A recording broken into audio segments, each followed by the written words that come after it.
That said, I want to introduce Shauntay Nelson. Shauntay is the program director with Wisconsin Voices, and she's held that position for about 1.5 years now. Her job is to take the lead in issues, multiple issues affecting democracy and good government, including fair maps. She and Wisconsin Voices help to coordinate the efforts of other progressive organizations statewide who are working to build a collective impact on citizen engagement in the political process and in changing policy. So please welcome Shauntay, and she's going to talk with us about how voting district maps, if drawn unfairly, can affect our communities. Thank you.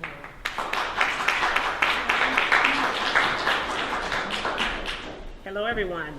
Thank you for being out.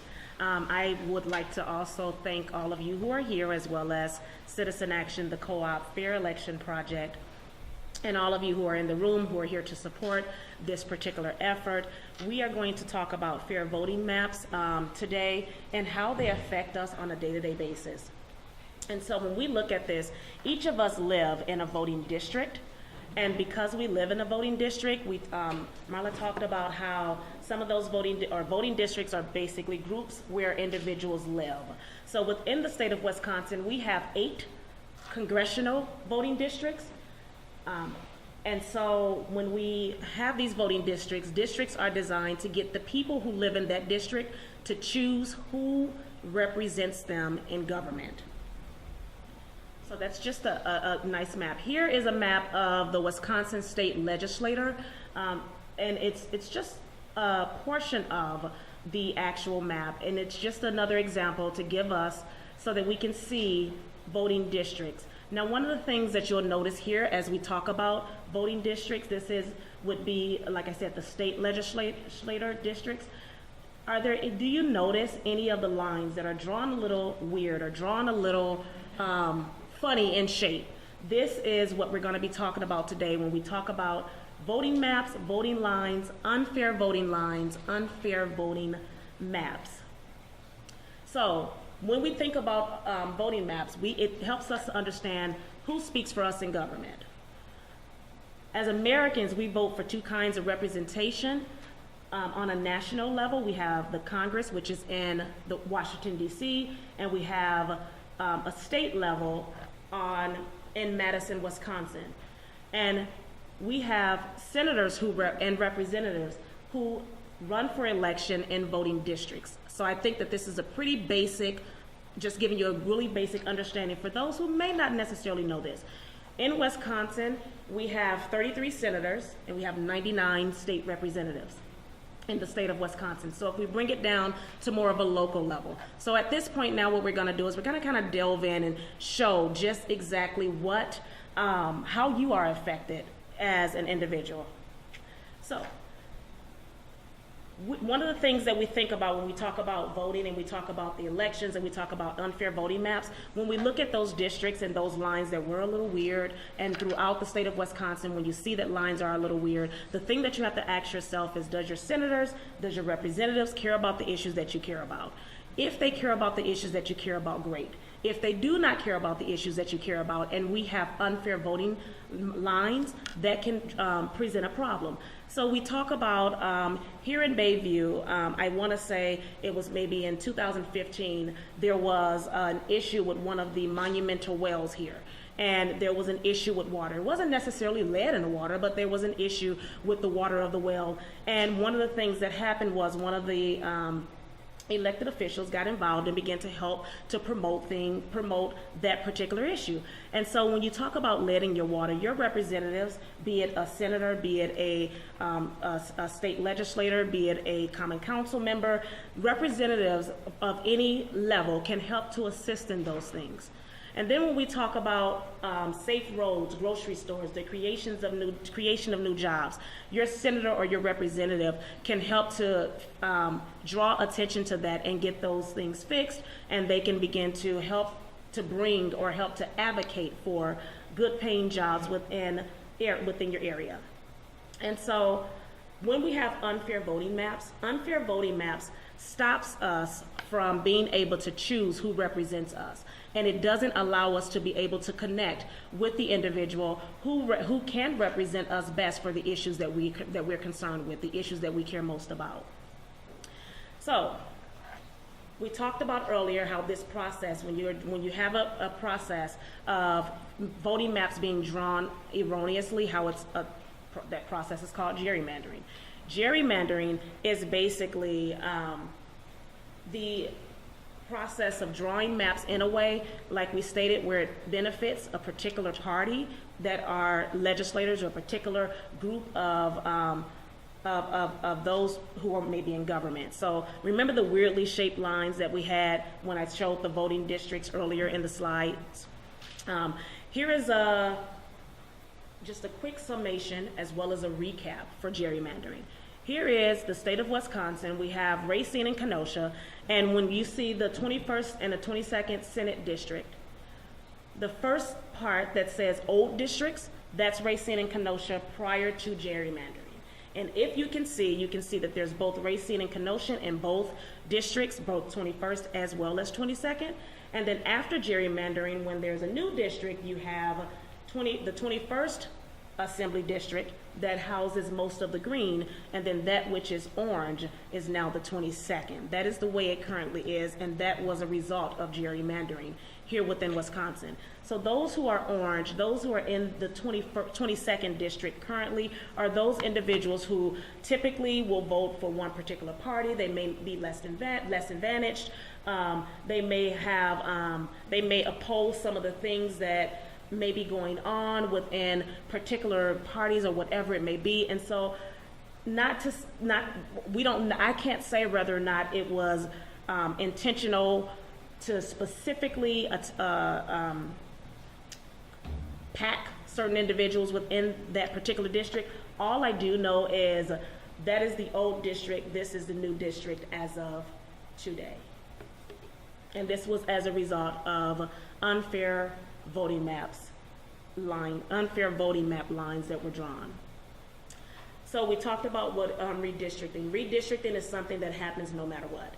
Every 10 years, the U.S. Census sends all of us who live within the United States a census in an attempt to count every person who's living within the United States and to begin to gather documentation as to where we live.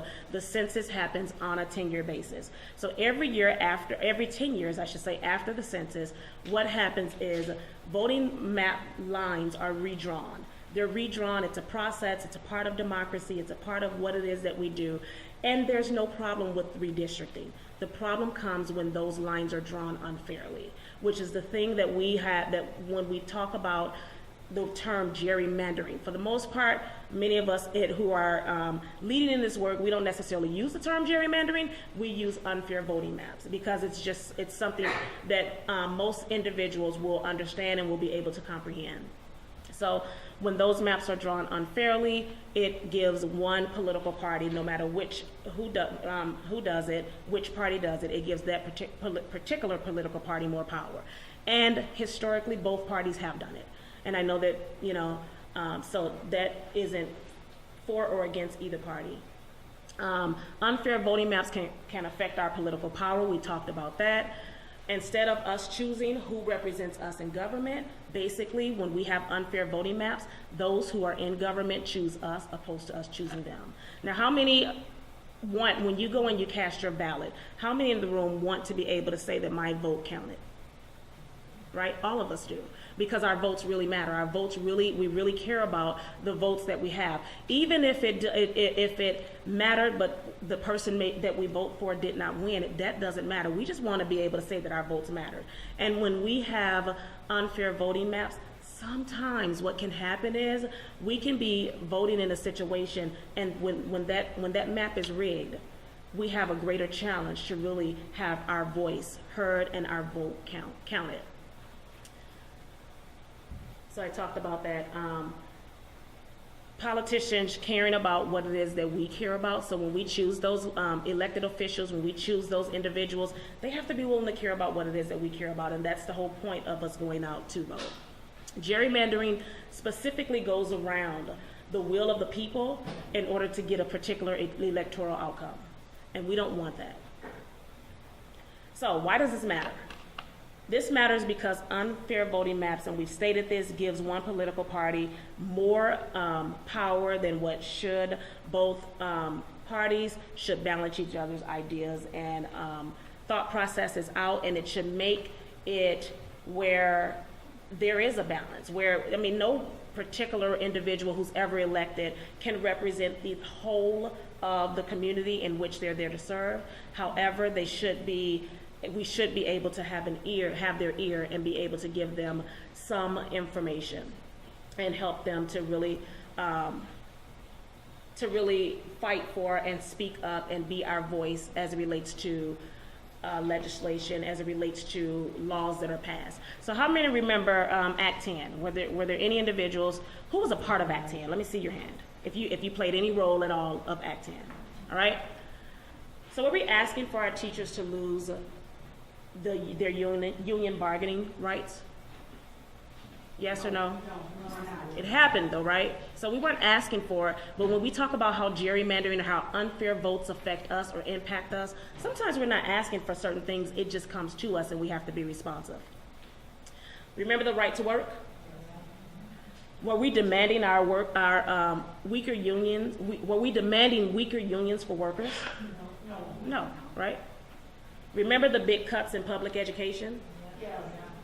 Were we asking for for this as parents? Were we asking for cuts in education? It's not something that we were asking for. And this is the reason why we have to be willing to look and see, okay, gerrymandering affects us in so many ways. When maps are drawn in error, when they're drawn skewed, when they're drawn to benefit one political party, we lose in a lot of ways certain rights that really should be our rights. We lose the ability to really impact and to really engage and really have a voice within our electoral process, within democracy. And we're here. America is a democracy. We vote individuals in. We vote. We are the ones who carry out the issues. We are the ones who bring up the issues. We are the ones who share with legislators what those issues are. And when we have unfair voting maps that are drawn, those issues are decided for us in some ways before we're even brought to the table. So there are three ways that voting maps are drawn unfairly. These three ways, and I'll just put them all up here. They are political, where voting maps are drawn for either Republicans or Democrats to benefit them. They are racial, where voting maps are drawn unfair for people of color. And then there's prison gerrymandering or prison unfair voting maps, where voting maps are drawn unfair to communities where their members may be in prison. I am not saying that these are the only ways to draw unfair maps, or these are the only components where people are affected. What I am saying is these are three ways that we're going to speak about today or talk about today. So when we look at this, voting maps being drawn unfairly for either party, it doesn't matter who the party may be. It is where they're deliberately drawn in a way where an elected official. Oh, you have a question? Sorry, didn't know. A question as to whether voting maps are also drawn economically. Economically? Yeah, for economic disparities. That would be more so the second part that we're going to get into, which is the racial unfair voting maps. I would not necessarily say economics, but it does affect economics. So when you talk about economics and voting maps can determine whether or not a business comes into your community. It can determine so many things. When we look at and I guess in all ways, the economics of it are impacted, whether it is a political party, whether it's political, whether it's racial, or whether it is prison. It's economics impact. It impacts, I should say, economics. And so, thank you. And so, when we look at this, they're deliberately drawn to sway a certain political party. Democracy should be the rule of the people, but unfair voting maps means that politicians have the ability to rule the people, and that's not the way it should be. It should be that the people, we as the people, have a say into who speaks for us, have a say into who represents us in government. And overall, these maps are not democratic. So, racially unfair voting maps. This is an example. We have the 12th Congressional District and the 15th Congressional District. These are voting maps that were unfair for people of color. These were deliberately drawn in odd shapes for the sole purpose of denying racial groups fair representation in government.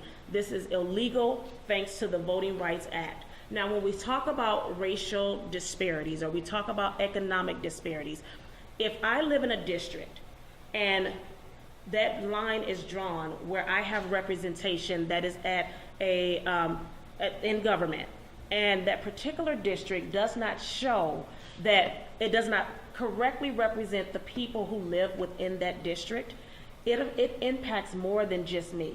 It impacts my district, and it impacts districts that are around me, districts that are connected to me, that are maybe, surrounding my particular district. So when we look at this, and when districts are drawn in a way where it either packs in people of color or it cracks people of color. So what I mean by that is, say for instance, if this side of the room were all people of color, right? And they were in a situation where we had districts 1, 2, 3, 4, and 5. Well, what would happen would be the lines would be drawn where everyone on this side of the room will be packed into one district because they are people of color. And then when they go to vote, their vote does not carry as much weight because they're packed into one district. So they may win that district, but they may not win any of the districts around them. That's one component. Or you can take these individuals over here and you can begin to draw the lines where you crack them out of districts. So you position them where you may have 15 people in one district, now you may have 2 in one, 2 in another, 5 in another. So you may take those individuals and literally disperse them through districts, and you still weaken their vote and you weaken their voting power. So that's what I mean when I say packing or either cracking. You crack the districts where that people, and this is when you talk about racial unfair voting maps, this is one of the ways that is expressed and that happens. So, census or prison relating gerrymandering or unfair voting maps, this is one that's not necessarily within the case, but it is highly important. It impacts so many of us. It impacts so many of our neighborhoods, so many of our communities. It is unfair voting maps for communities where members of that community may be in prison. For those, for these voting maps, Wisconsin counts incarcerated individuals as residents of living in the actual prison or in the district that the prison is. So, easiest way for me to explain this, I always give a little bit of an example. Easiest way for me to explain this is when we look at prison gerrymandering or census-based gerrymandering, if you will, but more so prison gerrymandering is the correct name. If I am in a position where I come into an altercation with someone within this room, right? Say I come into an altercation with Chris, and in that altercation, I end up being found guilty. So I'm sentenced to prison. Say I'm sentenced to prison today. Okay, October 28, 2017. They sentenced me to 5 years, right? In that sentencing me to 5 years, what will more than likely happen is I will not stay within Milwaukee, because we don't really, I was going to say Bayview, but we don't have a prison in Bayview. But I won't go to MSDF, more than likely. I might, but let's just say hypothetically, they weren't going to keep me at MFDS. Maybe they'll ship me out to Racine or to Green Bay or to Waupun, another prison that's a little bit further out, right? So they'll ship me out there. When the census happens in 2020, I am going to be counted for the prison that I'm shipped to. And if I'm there for 5 years, that means that I'll get out roughly around 2022, correct? Right? That's just basic math, right? So I'll roughly get out around 2022. However, a census will happen in 2020. So me representing one individual shipped to that particular prison When I come out of that prison, they're not going to allow me to stay in that district. They're going to ship me back to the district from which I was arrested. Or they may put me in a different district. A lot, you know, we had 53206 is a district that a lot of formerly incarcerated individuals come into. So they may ship me back to a district that doesn't represent that particular prison. However, in 2022, when I am released, a census happened in 2020. So for the next 8 years, because another census won't happen until 2030, all of the representation that I should have gotten, all of the funding that should have represented me for that particular census will not come to the community in which I live. It's going to go to the community in which the prison is. And that's not a situation that's fair. So when we look at 53206 being one of, well, not even one of, being the leading zip code in the nation, 53206, and male incarceration, particularly black male incarceration, leading zip code in the nation, and you look at some of the other communities of color that may be within the North Side, in my mind, it makes sense why so many individuals look and say, we don't want to keep sending people to prison, because it is a rippling effect. Once you send me to prison and you provide that particular district funding for me or resources for me for the next 8 to 10 years, then what happens is my community struggles for 8 to 10 years because businesses use the census to come into my community. They look to see how many individuals are counted within that. They look to see how many individuals, like businesses are going to look to see, am I able to sustain myself here? And if there's not enough representation to sustain myself, I'm not going to go into that community. And so when you think about communities of color, when you think about communities, even those that may not be of color, but just communities where they're high in incarceration rates, these particular communities are affected in a lot of ways when you talk about prison gerrymandering. And they're affected because there are so many individuals whom may be there in that particular prison, but they're not counted where their families live. So their families don't receive those resources. Their families don't receive the representation that is needed for that particular individual. And it may not hit a person until they maybe have had a loved one, or you've had maybe a close friend who has been imprisoned within the state of Wisconsin. I personally have a brother who's been in prison for 25 years. And when I thought about this, and I'm like, wow, that's decades over, that the community in which he came from did not receive the resources. But it began to make me think about things such as how many times they will move an individual from facility to facility, and how many communities benefit off of that individual being counted within their facility. So when we think about prison-based gerrymandering or prison-based unfair maps, the thing that I really want us to get is unfair voting maps, not just prison-based, but any type of gerrymandering, any type of unfair maps, but they're crucial to our communities. You know, when they impact our communities, without fair voting maps, our rights are restricted. Without fair voting maps, our funding opportunities are limited, and our voice is silenced.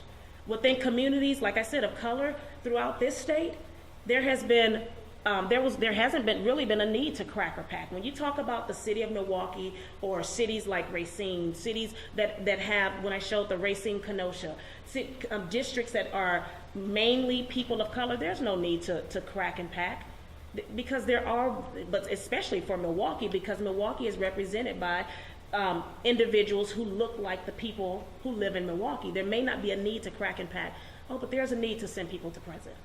Because if I send you to prison, then other communities benefit off of you as an individual.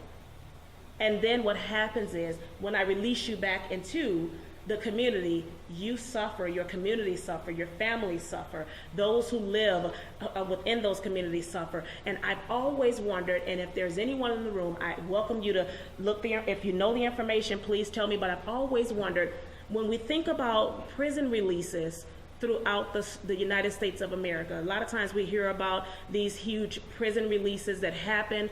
I've never really known for one to happen right before a census. ever. I mean, really, I've known for them to happen. I've never known for one to happen right before a census. Is it because they need these individuals to count? Is it because they need these individuals to represent districts? When we think about representing districts, districts have to be drawn roughly fairly, right? The population of those districts have to be roughly relatable or roughly close in number, right? And so you'll see this, I guess I'll just go to the next slide. You'll see this, go ahead. I just got one comment. The other aspect of that is that in Wisconsin, if you're a felon or on paper, you also lose your right to vote. Absolutely. Unlike other states, so that reinforces. It reinforces. About being unfair. Absolutely. And I agree with that. You lose your right to vote. Not only do you lose your right to vote, the thing that I say is, if you count me in prison, give me the ability to vote in prison. You know, but I know that's a far stretch, but that's just me.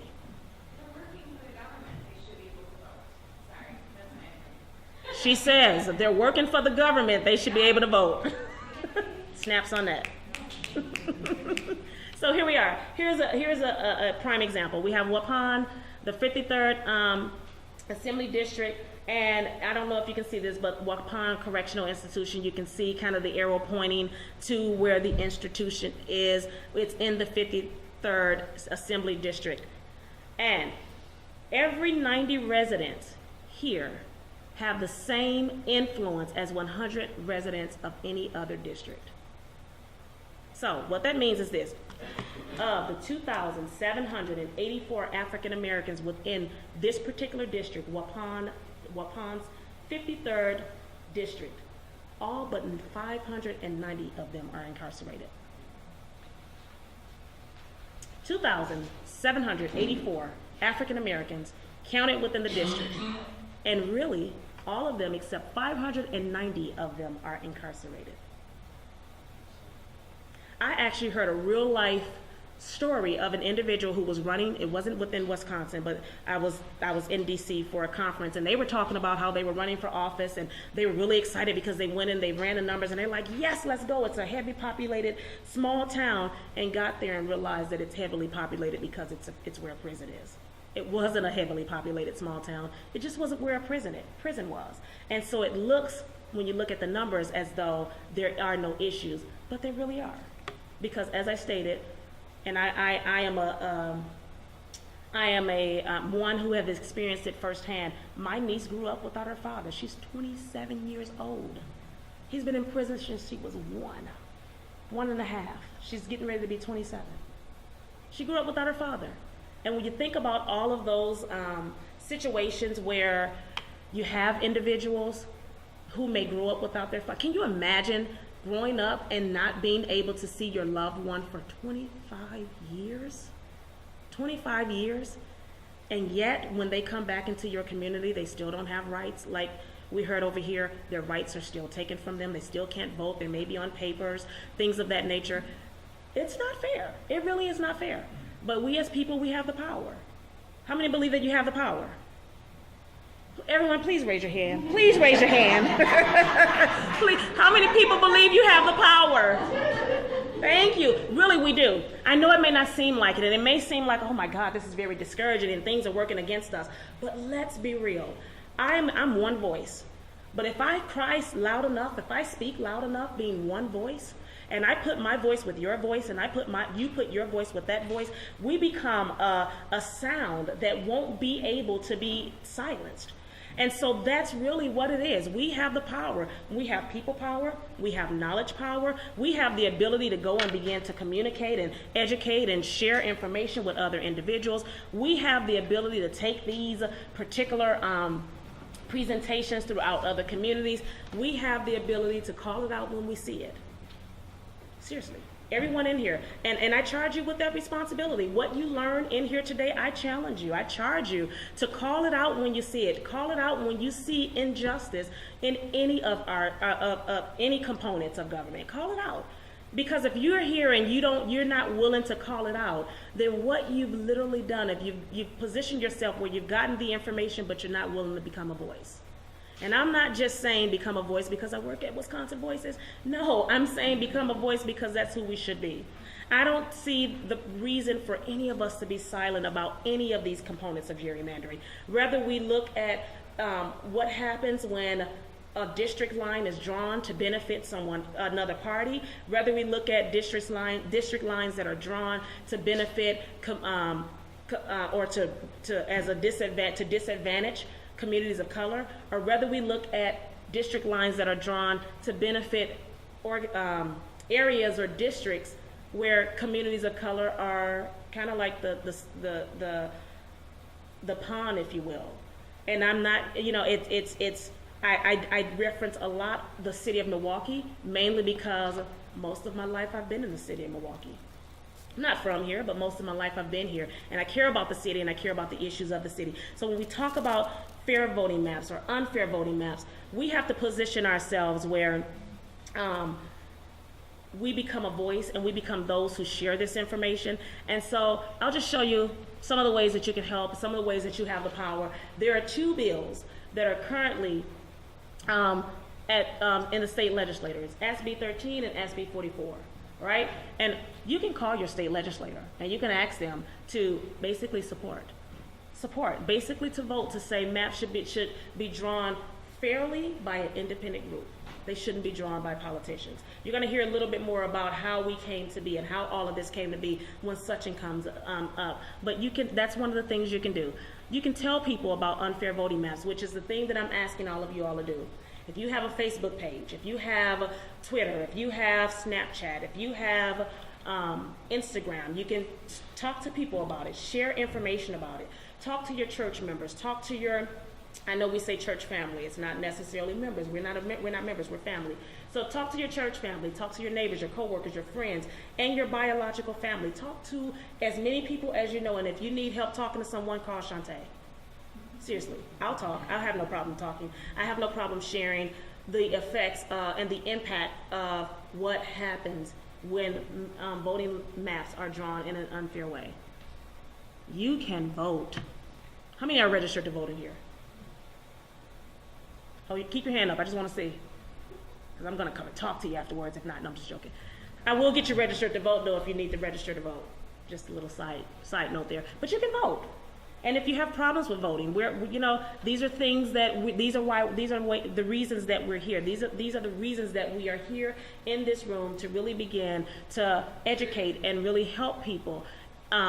Politicians who drew the unfair voting maps were counting on you to not be involved in the political process. They're counting on you to not vote. They're counting on you to not care about the things that you care about and to not push those issues to them so that they begin to care about it. All right? You can ask about how you can invite any of us here or myself or Sachin here to speak, or how you can be trained to present this presentation. And you can join Citizen Action. I always kick that out there because I really do believe in citizen action and the co-op. And so I always kick that out there. If you have any additional questions, you can contact me. There is my information there at the end of, and I don't know if we want to try to do some questions now. We can. Other than that, I know we're going to have time and space for questions when Sachin is up.